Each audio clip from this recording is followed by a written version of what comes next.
Maayong buntag. Papunta tayo dun sa area na tinamnan natin ng mga puno.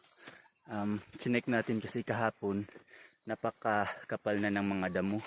So iba-brushing natin ngayon para makahinga yung mga kahoy na itinanim natin. So araw-araw ito yung inaakyat natin. Matarik, so bilang exercise na din ito. At syempre dala natin yung lagaraw. So ito yung mga area na ni-regenerate natin. Dati napaka-open ng area na ito at mainit. So ngayon may mga shed na, may mga matataas na yung mga puno na naitanim natin dito. So ito bago lang din natin na natanim tong lawaan.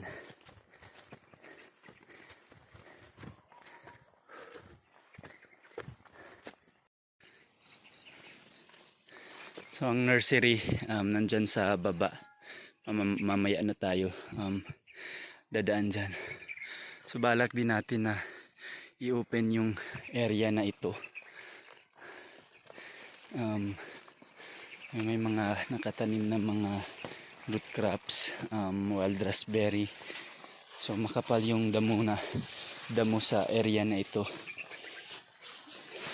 Dito nagtanim ako ng kalumpit, napakataas na ito. Yan. Paborito to ng mga ibon. Napakadali lang. So 1 year. Pagtanim ko dito, mga dito pa yan. Dito. So ngayon napakataas na. May mga tubo. Yan. So yung i-clear natin na area is nandun sa kabila.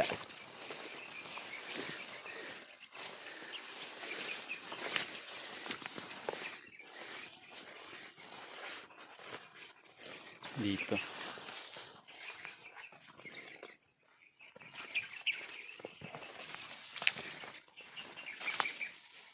Yan ang daming mga ibon. Yung tinatawag namin na ulul or yung yellow vented bulbul, common name. And so may mga nakatanim na tubo, mga gabi. Ito yung sa sunggod to ka mga last year. So January din yun ginawa. Ayan. Ito yung lilinisan natin. Ayan, kahapon nandito ako. Ayan, tas may mga saging dyan sa baba. Tapos ito kawayan. Yung ano lang to, parang ornamental na kawayan dito natin natanim. Tapos may mga puno ito, mga volunteer lang to or kusang tumubo dito. Itong malakapi. Yan. Ganda din yan, madaling tumubo. So ito yung tatrabahuin natin. Papakita natin. Yan, napakasukal, napakadamo. Pero may may almasiga tayo na ay itinanim dyan. Yan, masukal. Ito yung lilinisan natin. Kukuliktahin natin itong tubon. Gagamitin natin sa pangbubong.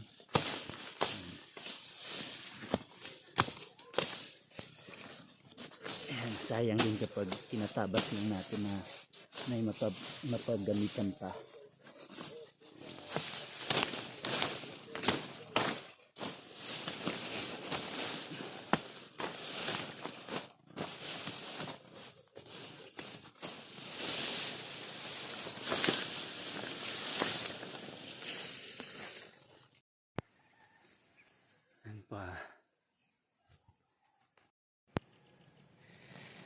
And so ito na yung linisan natin na area.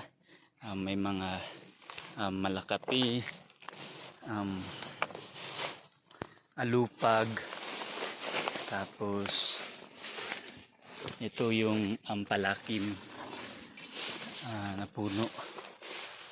So may mga nara din dito na area. Ayan. So sa susunod na naman na araw natin to tatapusin. Ayan.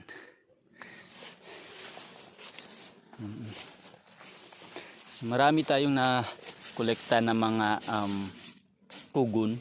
So gagamitin natin to na pagbubong. Ayan. Lilinisan pa natin yan. So yun lang.